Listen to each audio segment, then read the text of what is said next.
Police అధికారులు అక్కడ ఉన్నటువంటి తెలుగుదేశం నాయకులు కూడా నేను తాడిపత్రికి పోయేదానికోసం ఎన్నో ఆటంకాలు గురి చేస్తున్నారు. ఈ ప్రభుత్వం వచ్చినాక ప్రజాస్వామ్యం అనేది ఎక్కడ కూడా కనుచూపు మేరలో కానడం లేదు. ఈ రోజు కూడా రాష్ట్రం అంతా కూడా వైఎస్ఆర్సీపీ నాయకుల పైన కూటమి ప్రభుత్వం ఏర్పడినాక అందరిపైన దాడులు జరగడం జరుగుతుంది. విచిత్రం ఏమిటంటే తాడిపత్రిలో పోలీస్ అధికారుల గ్రామంలో ఉన్నటువంటి ముఖ్య నాయకులు అందరినీ కూడా గ్రామాలలోకి రావాకండి, మీరుంటే ల్యాండ్ ఆర్డర్ ప్రాబ్లం వస్తుందని చెప్తూ అందరినీ కూడా శుద్ధి మెత్తనగా అందరినీ కూడా గ్రామాలలోకి నాయకులు రానివ్వకుండా. దానికి తోడు తాడిపత్రిలో విద్యార్థులు సైతం కాలేజీకి పోతుంటే కృష్ణాపురం 0 రోడ్లో ఎల్నూరు రోడ్లో ఎవరన్నా తల్లిదండ్రులు వాళ్ళను దండడమో కొట్టడం జరిగితే పోలీసు వాళ్ళే మాకు చెప్పచ్చు కదా, మీరు ఏంటి కొడతారు అని చెప్తున్నారు. దండించినా కూడా ఈ బంగాకు తాగి తిరిగిపోయి వాళ్ళ ఇళ్ల దగ్గరకు పోయి తల్లిదండ్రులను కొట్టడము, కత్తిపోట్లతో పొడచడము. ఈ మధ్యకాలంలో ఒక మేస్త్రి పైన కూడా దాడి జరిగింది. అంటే ఎవరిని ఏం చేస్తానే కూడా అక్కడ తెలుగుదేశం కార్యకర్తలు నాయకులు సానుభూతి పనులే గలాటలు చేయాలా, మహిళలను కించపరచల్లా, ఏరే వాళ్ళు ఏదన్నా మాట్లాడితే వాళ్ళపైన దాడులు చేస్తామని ఒక సంకేతం అయితే తాడిపత్రి మున్సిపాలిటీ పరిధిలో వెళ్ళడం జరిగింది. ఈరోజు విద్యార్థులు ఎవరన్నా కానీ కాలేజీకి పిలుచుకోవాలంటే వాళ్ళ తల్లిదండ్రులు వచ్చి కాలేజీ దగ్గర ఇచ్చే పరిస్థితి ఏర్పడుతుంది.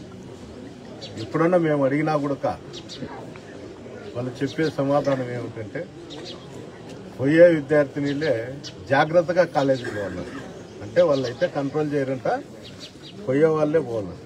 ఏ విధంగా పోతారు? రోడ్ల మీద కాకోకుండా విద్యా వ్యవస్థలు ఉండేది ఏంటికి? పిల్లలు చదివించుకోవడం దానికోసం వాళ్ళను ల్యాండ్ ఆర్డర్ కాపాడే బాధ్యత కూడా పోలీసు అధికారులకే ఇచ్చినావు కదా, పోలీసులు పంపించలేదని, అందువల్ల నువ్వు కోర్టులో వచ్చిన తర్వాతనే నువ్వు వెళ్ళాలా అని చెప్తావు. అంటే ఎవరింటికి వాళ్ళు పోయేదానికి కూడా పోలీసు అధికారులు ప్రమేయం ఉండాలా. పోయాలి, నేను పోకపోతే తాడిపత్రులు ఏమన్నా ల్యాండ్ ఆర్డర్ ఏమన్నా ఇప్పటికేమన్నా కంట్రోల్ చేసినారా? అది లేదు. నిత్యం ప్రతిరోజు కూడా దాడులు జరుగుతూనే ఉంటాయి. ఏమన్నా మాట్లాడితే నువ్వు వచ్చే కన్నా ల్యాండ్ ఆర్డర్ ప్రాబ్లం వస్తుంది. పోలీసు అధికారులు ఉండేది ఏంటికి? వ్యవస్థ అనేది ఎందుకుంది? కనీసం ఈ ల్యాండ్ ఆర్డర్ ప్రాబ్లం కాపాడేదానికోసమే కదా. ఏం నా ఒక్కడి కోసం అధికారులు ఉండాల్సిన అవసరం ఉండేది. ఖచ్చితంగా ఉంది. నేనేమో ఏరే దేశానికి పోతాంటేను, ఏరే ఇది పోతాంటే వీసా తీసుకోవాల్సిన పరిస్థితి ఏమన్నా ఉంటే అది కూడా ఒక పోలీసు వాళ్ళు చెప్తే కూడా నేను ఈ రాష్ట్రానికి తాడిపత్రికి పోవాలంటే వీసా అవసరం ఉంది, నువ్వు వీసా తీసుకొని ఒక రూల్ ఇచ్చే ఎక్కడ దొరుకుతుందో చూస్తే కూడా అప్లై చేసుకొని తాడిపత్రికి పోయేదాన్ని. ప్రతిరోజు ఇంకోటి ఏం చేస్తామంటే మున్సిపల్ చైర్మన్ గారు ప్రతిరోజు ఎవరినొకరిని పెట్టేది రెచ్చగొట్టే విధంగా మాట్లాడేది. నిన్న కూడా మాట్లాడినారు.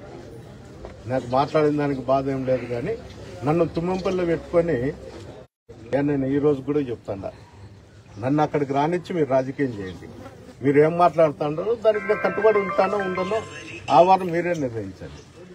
అంతే తప్ప మీ ఇష్టానుసారం మీరు మాట్లాడేది నేను ఇన్నెట్లు పోతాను. ఏంటంటే గ్రామాలలో కొంతమంది ముక్కుబడి ఉండి అమ్మవారికి దున్నలు అవి ఇవి ఇస్తాను.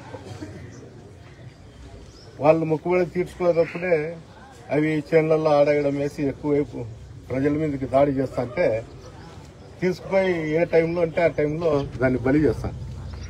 అట్లా మున్సిపల్ చైర్మన్ కొంతమందికి నిమ్మకాయలు కట్టి బయట ఇచ్చినారు.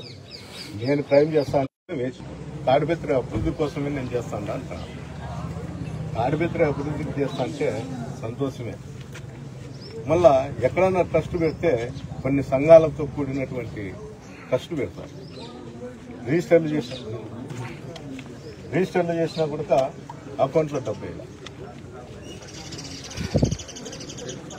ప్రతిరోజు నువ్వు రొట్టెల కాన్ నుండి, టీ అంగళ్ళ కాన్ నుండి, చికెన్ కాన్ నుండి, మటన్ కాన్ నుంచి లాస్ట్కు విద్యా సంస్థల్లో స్టూడెంట్ని చేస్తే కూడా నువ్వు అనౌన్స్ చేయి, నేను ఫలానా దానికి ఇది డబ్బు పెడతాడా, ఇద్దరు చూడి అని చెప్పి కొంతమంది కులాల పనులను లేకపోతే పార్టీల పనులను అందరినీ కమిటీ చేసి పెట్టి చెప్పు.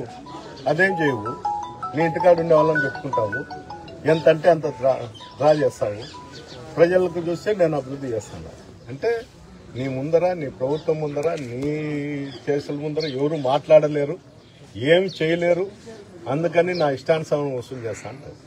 రోజు టేప్ పడతావు అంటే ఇబ్బందికరం ఉంటే ఫండ్స్ తీసుకురా.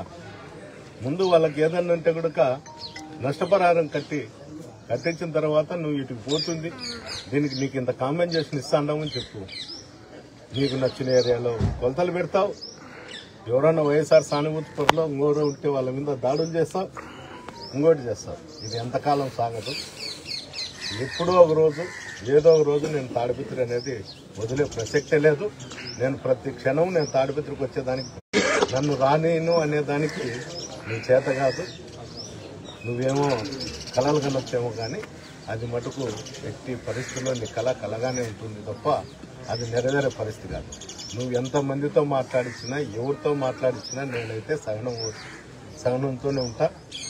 నేను తాడిపత్రి ప్రజలను ఎప్పుడూ మర్చిపోను. నాకు 80,000 ఓట్లు వేస్తున్నారు. వాళ్ళ కోసం, వాళ్ళ యొక్క బాగోగుల కోసం తాడిపత్రి ఇక్కడనో లేకపోతే మేము బజార్లో కూర్చుంటేనో తెలుగుదేశం వాళ్ళు ఇట్లా తిడతారు, మీరు వాళ్ళని పిలిచి దండి ఏంటంటే మీరేంటి కూర్చున్నారు బయట అని చెప్తాను. Please subscribe .news